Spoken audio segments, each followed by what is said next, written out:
A devastating eviction crisis is rapidly worsening all around the country, and it's threatening to push millions of families out of their homes this holiday season. Even though there was a brief pause in evictions after the moratorium ended in September, that didn't happen because the number of filings had decreased, but because courts were extremely overwhelmed with a record backlog of unprocessed filings. Now, housing advocates are saying that the number of evictions has started to rise at an alarmingly high pace in many parts of the United States. Courts have just started to catch up on the backlog of eviction cases. The latest upsurge highlights the limits of federal emergency rental assistance in places where distribution remains slow and safety nets for tenants are incredibly weak. Soaring housing prices in many markets are also playing a role as landlords rush to evict non-paying tenants to sell their properties at record prices. Recent data released by the Eviction Lab at Princeton University has shown that eviction rates have been escalating in all of the 31 cities and 6 states where it collects data. Evictions in September jumped by 10.4% from August.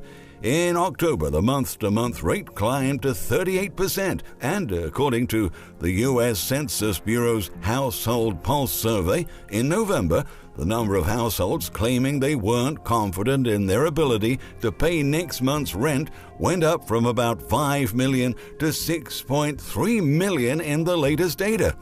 Among places where eviction rates are spiking are Connecticut, Houston, Indianapolis, and Cincinnati, Columbus, Ohio. Florida is also seeing a significant uptick in filings in the cities of Tampa and Gainesville, according to the Eviction Lab. Now, the biggest problem is that government officials are not assessing the severity of the problem. The federal government believes it has already done everything in its power to prevent an eviction tsunami. In fact, officials are truly convinced that the poorly distributed rental assistance program has effectively averted a disaster. But the truth is that mass evictions didn't occur all at once because many courts were only running part-time due to mandates related to the health crisis, and they still have an enormous excess of cases to litigate and millions of hearings to make while the number of filings continue to pile up. Ben Martin, the senior researcher at Texas Houses, a nonprofit focused on housing issues, said that he was particularly disturbed by the initial commentaries issued by government officials after the moratorium ended, saying that, well, there wasn't a tsunami, so we don't have an eviction crisis on our hands. That initial narrative was somewhat misleading. What we're seeing now is a reflection of reality, which is that evictions take time to work their way into and through the court system, Martin stressed. One of the greatest concerns for housing advocates is that some landlords who got federal assistance are still evicting tenants. A survey of roughly 120 attorneys nationwide, conducted by the National Housing Law Project, has exposed that 86% had seen cases like this. They also saw many cases of landlords bluntly lying in court to evict tenants and illegally throwing tenants out of their homes.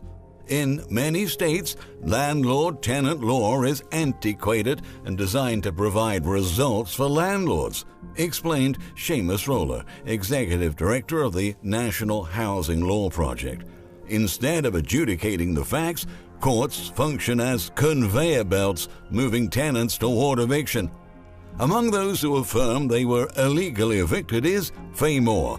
In October, the 72-year-old returned home from work to find all of her belongings spread out on the sidewalk. Moore had a rent debt of several $1,000s on her 2-bedroom townhouse in an Atlanta suburb, but she expected to have a chance to present her case before a judge because she tried to pay her rent for months, but management refused to take it, and she was given no notice before she was evicted. "I'm devastated. It was a house full of furniture, everything," she said. Moore, a retired mental health therapist, lived in that property with a 61-year-old partner for years. "It was like a storm came in and devastated everything. I can't find my important papers or anything," she added. The attorney responsible for her case was terribly frustrated to hear that she had been thrown out in the street. "I'm angry that anyone would put an elderly couple out without trying to figure out what resources are there," Murray said. "We're still in the middle of a health crisis. You are putting people in precarious situations who are some of the most fragile." Moore lived in a property owned by a big rent company, but roughly 50% of landlords around the nation are small family businesses. Some people tend to think that all landlord-tenant relationships are tense. While they certainly can become so, small landlords are often not who you expect. They do not have the same financial cushion a big corporation does, so when this group starts losing money, their ability to meet mortgage payments is significantly reduced. Small landlords who own a handful of apartments have also faced significant hardships to get by during the recession. Some of them have been saddled with months of back rent they may never get back. Others were forced to lay off maintenance staff or sell units as they awaited federal rental assistance that was exceedingly slow to be distributed. The truth is that navigating the country's patchwork of changing rules and regulations requires a lot of time and resources, and it's safe to say that many landlords and their tenants didn't have any of these options. Millions of Americans on the verge of losing their homes were incredibly stressed out, often working overnight shifts or 2 jobs, while others have been disproportionately affected by the eviction crisis because they belong to a vulnerable group. That's the case of Freddie Davis. Right after losing his trucking job, his landlord almost doubled the rent on his Miami apartment. Davis couldn't keep up with his rent payments, and soon after, he was evicted. Now he's barely getting by in a hotel and being aided by a nonprofit that helps homeless people. The 51-year-old desperately wants to find a new place to live, but that seems impossible on his $1,000 a month disability check. We live in America, and the thing is, people like me, we gotta go to the street if we don't have no other place to go because we can't afford rent, said Davis, who lost a leg to diabetes, suffers congestive heart failure, and is recovering from multiple wounds on his other leg and foot. "I really can't do nothing," he adds. On the flip side, the rental market is booming like never before. As more and more Americans are completely priced out of the housing market and turn to rent to find a place to live, demand has gotten so strong that prices are rising 3 times faster than in 2020. The latest report from CoreLogic indicates that single-family rents in October were up 10.9% year-over-year, which is 3 times the 3.2% annual growth seen in October 2020. The extraordinary surge comes as too much demand meets not enough supply. Vacancy rates on these homes are now at a 25-year low, as an increasingly competitive and pricey for sale housing market drives more potential buyers to rentals, outlines the report. Single-family rent growth hit its 6th consecutive record high in October 2021, mirroring record price increases in the for-sale housing market, pointed Molly Boesel, the principal economist at CoreLogic.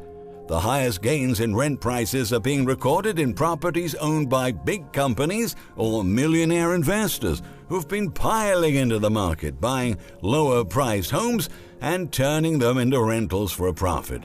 This is not only worsening the supply constraints and keeping millions of potential buyers out of the housing market, but also manipulating prices to levels most working poor Americans simply cannot afford. So, as we move towards the end of the year, there are plenty of signs that eviction cases will keep rising. In places where rental assistance has been slow to be delivered, eviction cases are already piling up. But no one is tracking it. That's because the United States does not have a national system that monitors eviction cases in real time. The largest set of publicly available data is collected by Princeton's Eviction Lab, which only tracks cases in 6 states and 31 cities. In essence, it's easy to say that there was no eviction tsunami when courts have been struggling to process all of the cases and when no one is actually monitoring eviction rates. My frustration is widespread, lamented Brent Thompson, the executive director for East River Legal Services, which provides representation to low-income residents in eastern South Dakota.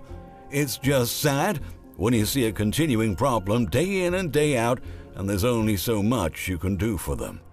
Thompson revealed that his office recorded a 30% increase in eviction cases for 4 months in a row this year, and he said that the need for attorneys is growing. In his region, there are only 8 attorneys to handle the cases of thousands of low-income workers and other groups that have historically been exploited by landlords.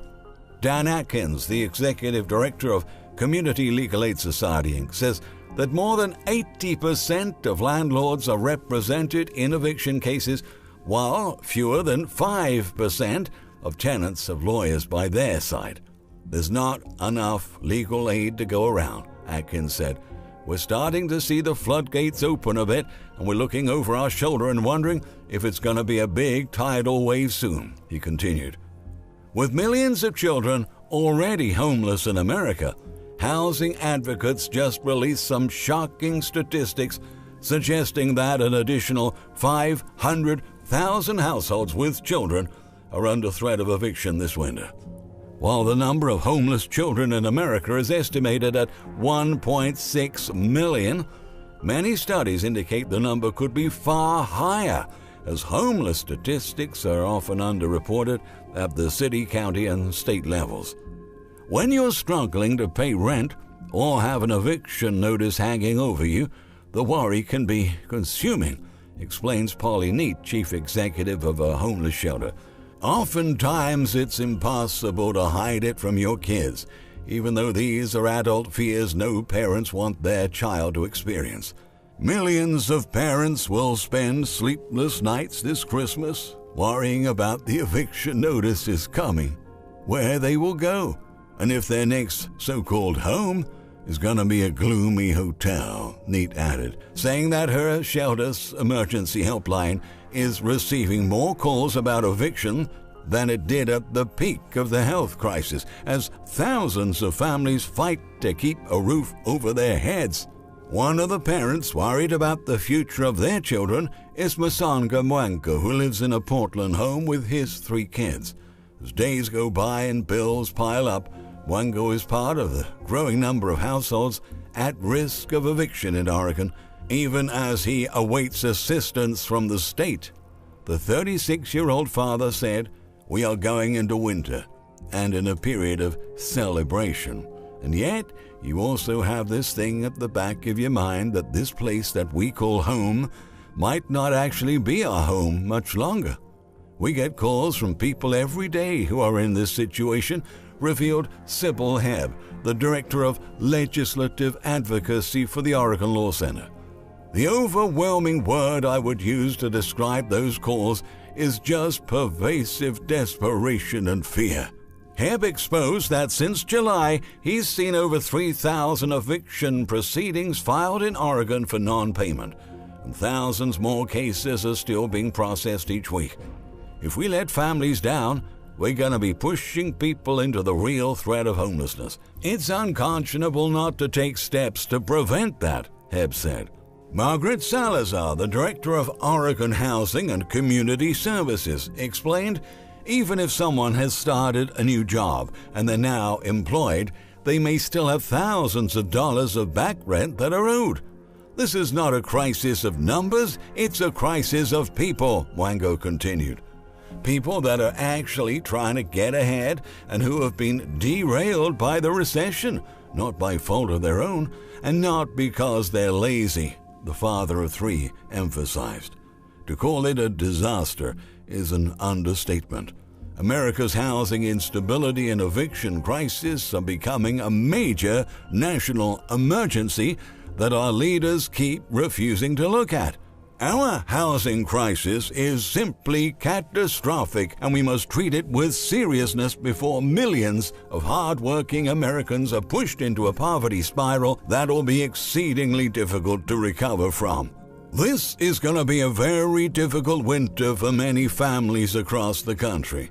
Things have started to spin out of control, and we should all pay very close attention to the coming events, because many challenges are still waiting for us in the future.